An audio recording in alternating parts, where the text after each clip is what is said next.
What's going on, people? We are Tottenham TV here, back with another episode of Player Ratings. Tottenham 0, Chelsea 1 at the Tottenham Hotspur Stadium. I'm getting sick and tired of talking about this game. Love talking about how shit we were. Absolutely getting sick and tired of speaking about this game. But look, let's get straight into the player ratings. Let's start off with Hugo Lloris. We gave him a 6. In terms of Hugo Lloris's performance, you got to say that there was nothing really bad in there. The penalty dived the right way, so you got to give him a bit of credit for that. And a great save in the second half from Mason Mount. So apart from that, he was untested. Yeah, it was a good save. The only save he had to make the whole game, which is surprising considering that you think about the chances Chelsea had. You thought maybe they'll test Lloris more, but we actually had 9 blocked shots yesterday, so you got to give the defence a bit of credit. And surprisingly, Mendy made one more save than Lloris, but it doesn't tell the full picture of the game, does it? Yeah, I mean, the first save Mendy made wasn't actually a save; it was just a dribble into his arms. Yeah, it doesn't really count. But yeah, look, Lloris wasn't actually tested that much, but doesn't tell the full picture of the game. All right, let's move on to Serge Aurier. We gave him a 6. I actually felt that he was one of our better players on the pitch yesterday. I felt that he commanded the right-hand side fairly well. I mean, what was going wrong with us was nothing to do with Serge Aurier on the night, so that's something, I guess. Yeah, one of very few brighter spots, I thought, on the pitch. Came in back into the side after, obviously, the whole Liverpool debacle. Was left out against Brighton. He was a welcome return. Should have got an assist. After it was a great ball into Vinicius. Great ball for Vinicius. Really should have gone assist. It was right on his head, and it was such a poor finish by Carlos, which is frustrating. And he also made a few really good tackles, especially one on Werner. I can remember when he was about to make it 2-0, and he makes a last-ditch tackle to put out for a corner. Didn't do too much wrong, but obviously. He wasn't. I don't think he was at his very best. He's definitely had better performances. So I think a 6 out of 10 is fair. But he was definitely one of the better players on our side. Yeah, but like you say, doesn't say much. Yeah. Let's move on to Erik Dier. We gave him a 3. Oh, Erik Dier, man. Erik Dier. Let's start off with the positives first, because I actually thought there were quite a lot of positives in there from Erik Dier yesterday. I thought he defended really well for most of the game. Block shots, tackles. I thought Erik Dier played well yesterday, but there's no getting away from these stupid mistakes that completely ruins his games.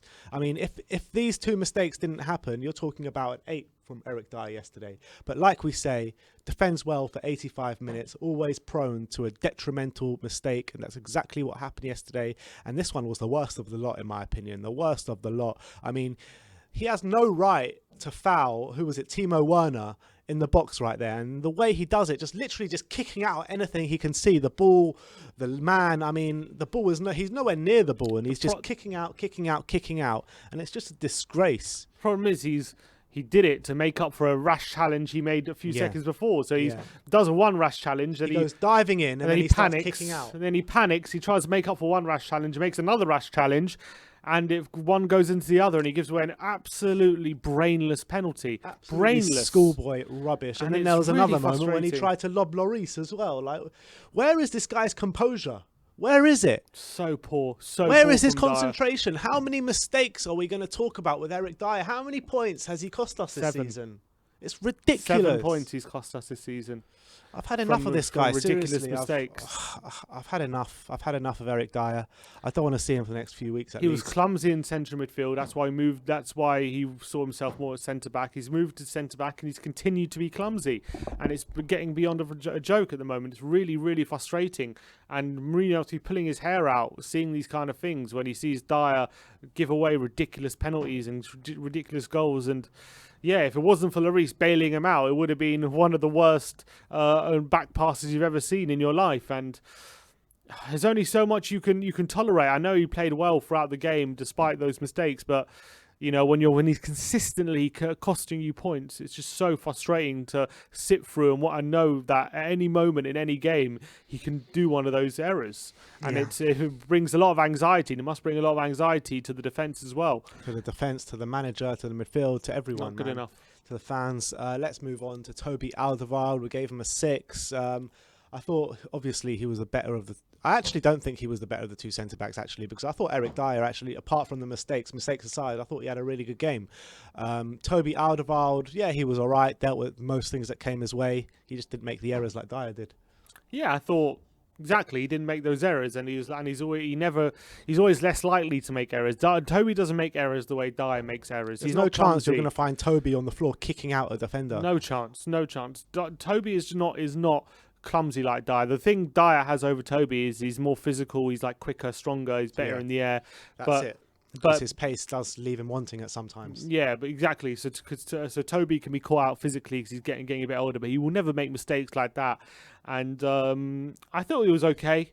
His passing wasn't really on it. I felt a few times he gave the ball away. He was lumping it to Vinicius, and Vinicius I know wasn't getting much help, but the balls into him weren't great either. But yeah, he didn't really make any errors, but he wasn't really like dominating in the centre either, Toby. All right, let's move on to Ben Davies. We gave him a 3 as well. I mean, this is 3 terrible performances in a row now from Ben Davies. I mean, how many times was Reece James squeezing up to him and he just couldn't get the ball past him? He couldn't make that simple pass to get it past Reece James. Time and time again, Reece James was getting the better of Ben Davies. And, you know, we said at the beginning of the game, the pundit said at the beginning of the game, that's where they're going to find most of their joy.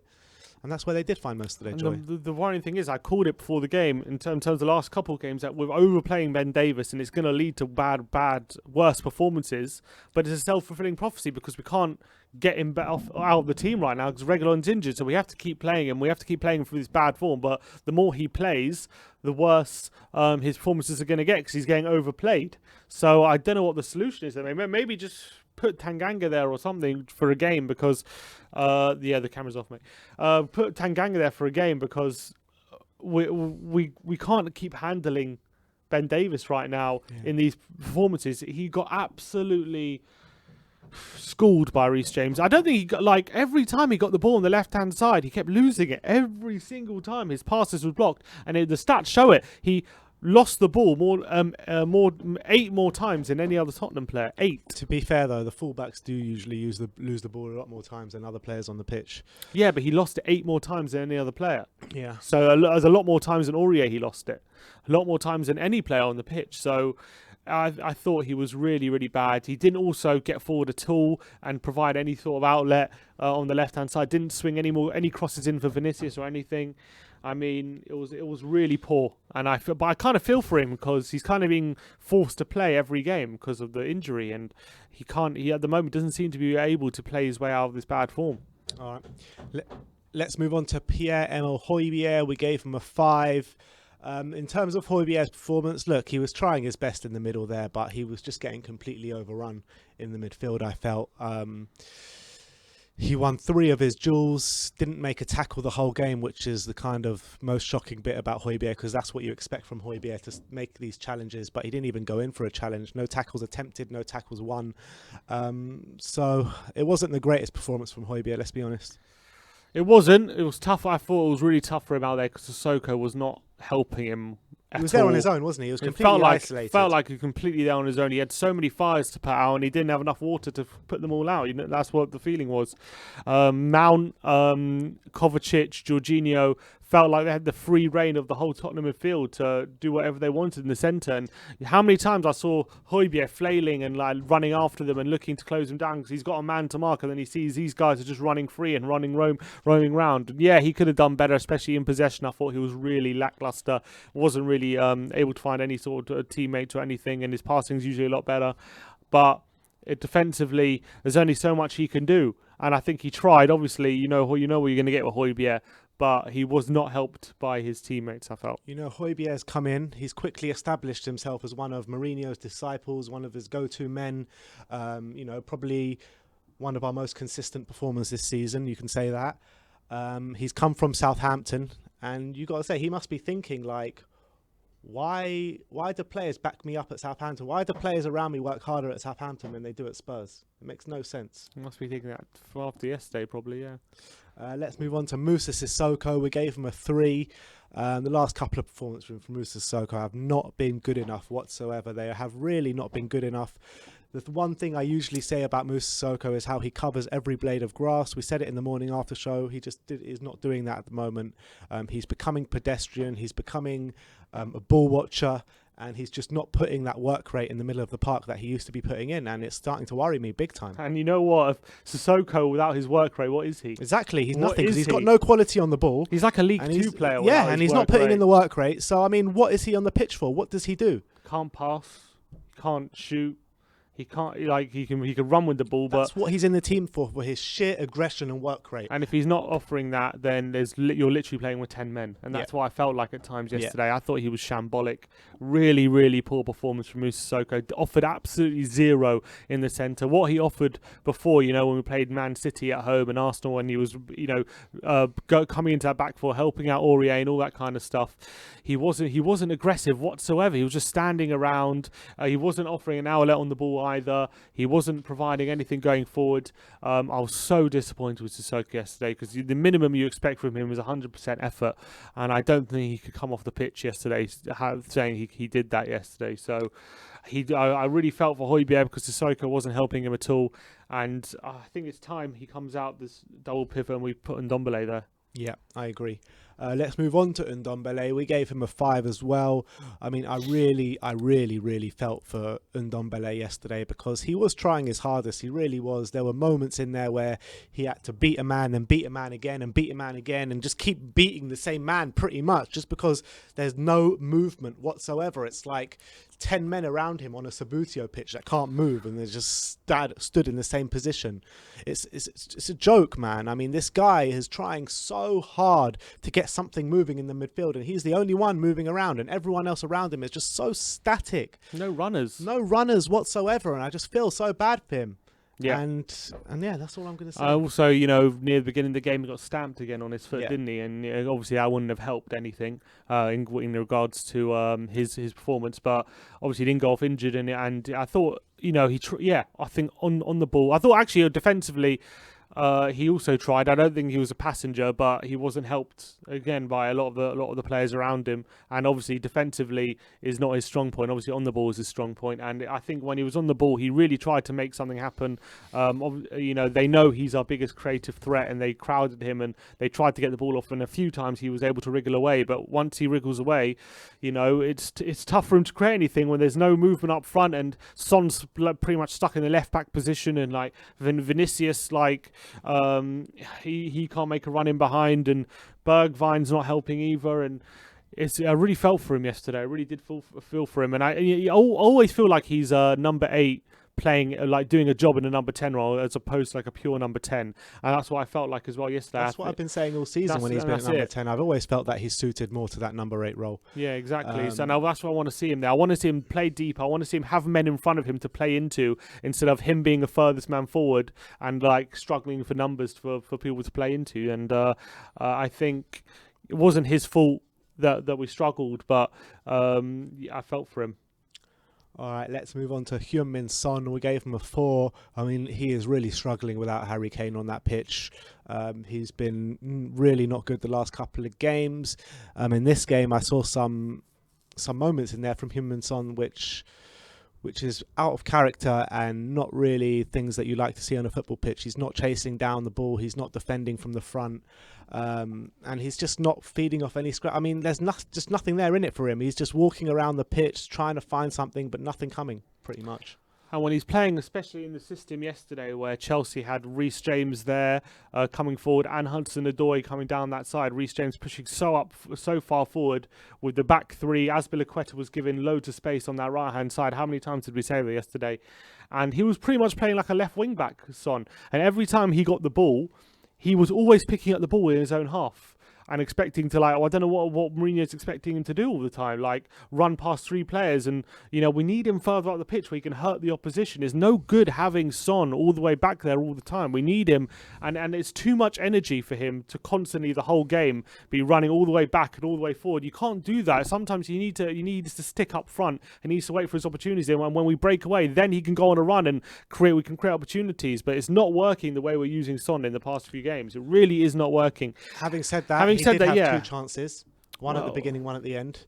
He had one. They're both half. I'll call them half chances. For Son, though, it's a bit more of a half chance. Well, one of them is a 25-yard effort, which on his left foot, which is obviously dribbles he can into play. the keeper's arms. Yeah, it's not a great effort, and then obviously the one right of the the end of the game where it's on the edge of the box and the sky's over. Obviously, a player of Son's quality, you want him to do better, but those are chances where if he scores them, you're saying great goal. You're not saying he should score them. You know what I mean? Yeah. And But you still expect him to do better than what he did. Yeah, but no, I don't care. I want him one-on-one. That's what I want him. That's what we need to get him. We can't be relying on Son to stick it away from 25 yards. You know what I mean? That's what we are relying on. Yeah, I know, but we can't. We can't be doing that. We need him to be getting in behind defence and hurting him. But his passing, Yeah, it's been woeful the last 3 or 4 few games. games, man. It's been so poor. So poor. A few times he's like unforced errors from Son. And he seems really off it at the moment. And that's a worry. It's like when he's like breaking down our attack a lot of the times with these poor passes. And the problem is, it's gone from Son scoring, being clinical, scoring up opportunity, to Son getting opportunities and not being clinical, to Son not really getting opportunities now. And it's been a slow down, like a decrease in his attacking output. And I did say, a few weeks ago, his conversion rate was at 50%, and that's unsustainable. And unfortunately, that's what we're seeing. Yeah. Let's move on to Steven Bergwijn. We gave him a 5. I actually thought he was probably our most threatening attacking outlet. You can see on the screen now 4 completed dribbles, which probably were all in the first half. I thought he was the only one trying to get the ball down and actually make something happen in that first half. He got taken off with 20 minutes to go because he was just dwindling out of the game in that second half. Yeah, I remember in the first half a few times he was actually getting some really good dribbles and counter-attacks. And I remember there was one counter-attack near the beginning of the game. He dribbles past a couple of players, plays a really good ball into Vinicius as well, who's in space, and he screws up the pass and the attack broke down. And that happened a couple of times in the first half. And I thought he was let down by his teammates. But second half, what I've always said about Vinicius, first half he had that space, that's when he looked dangerous. Second half, Chelsea had a bit of a lower block. He was asked to do more, and then he seems to really struggle when he doesn't have space to play into. And I think that played out again yesterday. And I'm starting to question now Bergwijn a lot in terms of what he can offer when he's playing against a low block. He seems to really, really struggle to do anything when he doesn't have space to play into. Yeah, he can't do it on his own. He needs men around him running as well. He's like, every player is trying to play as an individual at the moment. There's no teamwork on that pitch at all by anyone. And that's the facts of the matter. I mean, I'm not going to blame Bergwijn solely. I'm not going to blame Son. I'm not blaming anyone solely. Yeah. I'm not going to blame Vinicius and Ndombele, Sissoko, Hojbjerg. They need to work as a team, not as individuals. Yeah, but it's when's the last time he scored a goal? Man United last season. Wow. That was the first game of lockdown. Yeah. Post-lockdown. Yeah. That's the last time he scored. I think. Or did we play Wolves? No, Wolves was before. Has he even scored like Europa League? I don't think so. Let's move on to Carlos Vinicius, the last of the starting 11. We gave him a 4. Everyone was calling him for him to start, but he just didn't have a good game, did he? I mean, every time we got the ball to him, it kind of bounced off him. Couldn't find a man, even though there was no movement around him, which I do feel for him. And then he gets that chance to get us back in the game with, 10-15 minutes to go. Aurier puts it on a plate for him, a complete free header on the back post. If he gets that on target, it's a goal. Yeah, it's a goal if he gets it on target. You've got to be putting that away.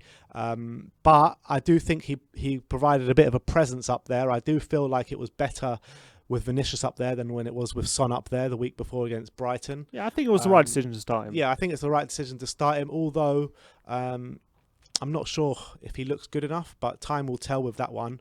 But I would start him against West Brom. I said before the game, it's going to be his first Premier League start if he starts, and I'm not even I'm expecting everyone to jump down his throat if he doesn't play well, but I'm not expecting him to just put in an all-action display. In his first game against Chelsea, it's a game he was always going to struggle in, I felt. And he did struggle. I did think he was the right option to start with, and I did think actually Spurs looked at their most dangerous when he was involved in the attacks. When he wasn't involved, it looked like there was nothing going to happen. Yeah. So that's positive. Negatives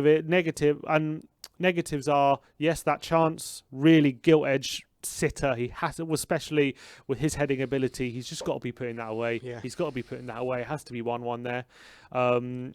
I also felt whenever we put balls into him, It wasn't totally his fault, but he couldn't. For one, he couldn't make it stick. He always had two men on him every time. First, yeah, and the positive thing is he had two men on him all the time, and he did win his fair few flick-ons, which is fair. But there was no one near him. There's no players around him, so he's winning these flick-ons to no one. There's no point in him winning it. Every time we hit it up to him, it went back to a Chelsea player. Yeah, exactly. Even whether he won it or he didn't win it, it was going back to a Chelsea player. So it must have been really frustrating for him to be up there all by himself, not doing anything. But again, on the few times we did get a decent ball into him, he just wasn't able to make it stick, and that's the problem. That is the problem. But what I would say is, when we're playing long passes into Vinicius, we need to get players around him. We need to help him. We need to make his job easier because it's impossible for him to every time get a flick onto a player when every player is 10 yards away from him and he has to be super accurate with a flick on. You need to get players closer to him so he can knock it down, get shorter passes in, and bring people into play. And the few counter-attacks we did have, especially in the first half, I remember a few times we got him in very good positions, but his quality wasn't good enough when to make a pass. I remember that one time. He had a chance to play in Son, and he decided to keep the ball and go alone, and he didn't play the pass. The chance has gone. That was early on in the game. Yeah, and I remember saying we get so few chances in games. When we get the chances, we need to make the most of them. Otherwise, it's just we're wasting time here. And I felt like a few times with Vinicius, but I would start him against West Brom. Yeah, me too. All right, let's move on to the subs. Let's start off with Erik Lamela. We gave him a 7. Definitely the best player on our team yesterday, 100%. Yep. I mean, he came on and straight away you thought this game means something to him. And you couldn't say that about a lot of the players on the pitch yesterday. You saw his effort, you saw his desire, you saw straight away he was trying to make stuff happen. And as soon as Erik Lamela came on, we started to attack and we started to show some intent. Yes, okay, the quality wasn't always there with Lamela, but at least he was showing some intent, which you can't say about a lot of the players on that pitch yesterday. Yeah, it was the only time we looked like we might get something out of the game when he was on the pitch. It was the only time we actually got the ball down in the final third, trying to play in between the lines, playing it into feet outside the box, holding the ball up, playing the ball out wide to Aurier, getting crosses in. It was all through Lamela. He was the only good thing yesterday. He was pressing as well. He was working hard for the team like we used to. And yeah, we've dug him out the last couple of appearances because he's been pretty woeful. But credit where credit's due. He came on against Chelsea, and he did more in 20 minutes than anyone else did in 90. So fair play to him. He also had a shot from 25 yards, and he forced a decent save. Mendy, one of 2 shots on target we had all game. So you got to say he definitely deserves a place in the team against West Brom because we've got to try something, don't we? So fair play to Lamela. Slim pickings, but he was the only player trying to do something. Yeah, it's not like he was unbelievable. No. We're just basically giving him the best player just for intent, pretty much. Yeah. Let's move on to Lucas Moura. We gave him a 5, the last of the team. He came on, was it the same time as Lamela? Double substitution at the time, but he had nowhere near the impact that Lamela had. I just felt like Lucas was a bit pedestrian yesterday when he came on. Yeah, I mean, the only thing I'd say about him is a few times he was looking to press Chelsea in their own third, and he got a bit of success a few times. I remember there was one time he tackled a player and Vinicius was through on goal and they gave a foul, but that was just unlucky because I don't think it was a foul, so they got a bit away with that one. But after a few times he did that, but he didn't have enough quality to really break down the Chelsea defence. He had one shot, I remember, from 25 yards, ballooned over the bar. And, when a player with Lucas's dribbling ability, against tired legs, you really expect him to make an impact in the final third of the game, and he didn't do that again. And it's it's a theme with him. Jose, what you give him? Give him a 3. Yeah, I mean, in terms of setup, we called for Vinicius to start the game. What did you have issues with the lineup before the game? Well, it's the lineup we predicted, isn't it? Yeah. And so I didn't have issues with the lineup. I thought he played the lineup we wanted, but I don't know. I don't know where it's the players' motivation. I don't know where it's the setup, but he's not getting the most out of his players. Look at Sissoko. I've never seen him work so little as he did yesterday. The players in the first half were just walking around. They were walking around, just jogging. It was like it was a pre-season friendly, letting Chelsea play their football, letting them play around us, not working at all. And it was only a matter of time before either we screwed up or they were going to find a moment of magic. And we screwed up big time in that first half, gave them the advantage.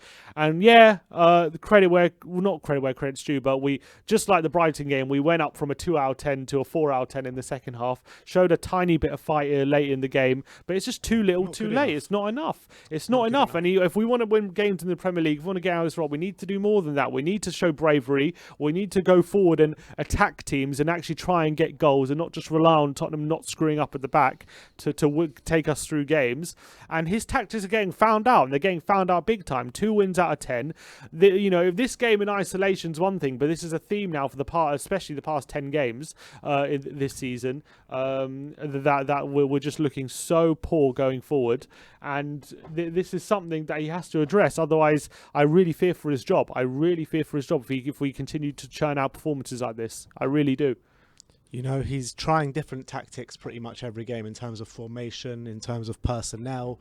Everything he's trying is not coming off. It looks as though at the moment, I can't say for sure, but it looks as though the players are not playing for him. It does.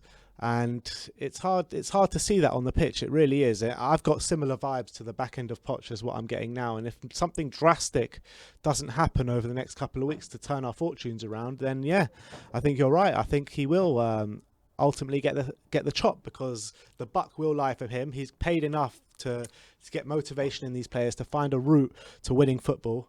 And it's just not happening at the moment. Look, it's the reality. If he keeps putting in performances like this, we keep losing games in this kind of manner. Well, to be honest, losing games at all because we're so far behind. But if we do keep putting these kind of performances in, the writing will be on the wall, because it's unacceptable for anyone really to be putting in these kind of performances, especially with the squad we have. I don't care what anyone says. The squad we have is definitely good enough to have a bit more bravery about them than we show. We are not. This squad is not bottom of the Premier League standard. Okay, so we're not West Brom. We're not Crystal Palace. We don't need to go 10 men behind the ball to win football games. We just don't. And we need to be showing a lot bravery. And the annoying thing is, and I've said this before, and I said this earlier in the season when we'll playing Brighton and playing Burnley and West Brom and blah, blah, blah. In those games, we were just scraping through but winning. But I said this, when we have shown bravery earlier in the season and we have gone forward, we've created chances and we've been good and we've done well in games. When we have gone forward, we've shown we can do it. So he needs to start trusting the players again. Otherwise, it's all going to fall flat on his face. And that's what's happening. If it hasn't already. Let's hope it hasn't already. Look. At the moment, what we're hearing from the club, apart from the fact about the attacking strategy, is that he hasn't lost the players yet. They're still on his side, but they're worried about the strategy. But it doesn't sound like he's unpopular within the squad, which is one thing. But he needs to turn it around. He needs to find a different way of playing, because this way of playing just isn't working, and he has to face the facts. We've lost 5 in 9. Yeah, 5 in 9. Well, you can't not change it when you've lost 5 in 9. Yeah, but I don't see how the players are on his side with just walking around. Absolutely walking around in a London derby is completely unacceptable. Correct. Completely unacceptable. No matter who your manager or who. I don't care if we had the 90s team, you know what I mean? Mid-90s team, absolute dross. They wouldn't be walking around in a London derby. So why this team? Well, they walked around in 90% of games apart from the London derby. Well, there you go. At least in the London derby, they would try and show up. Yeah, true. And look, even though they lost every time they played to Chelsea around 6-1 and these kind of I know, things, but I just felt I struggled to believe we actually played Chelsea yesterday. You know what I mean? It feels like it was we played a pre-season game the way we played in that first half. I mean, you go on our Twitter, there's a clip where we've shared, and it's just shambolic. It's not good enough. Shambolic, and it's so hard to watch. And look, this is sackable performances. Look, that we're putting in. It's not good enough for the manager. It's not good enough from the players. And that's all. All I got to say is, in terms of moving forward, we are still close enough in the league that a good run could turn around his fortunes. We're still further away every game. Of course it is, but I'm just saying, right now, we're still close enough in the league that we are only a good run of form from turning it around. We're still in free competition, so it's still all to play for. But if he doesn't turn it around soon, we're going to be out of everything before you know it. All right, so there you have it. That is the player ratings. Let me know your ratings in the comment section below. Like, subscribe and comment. And as always, come on, you Spurs. Come on, you Spurs.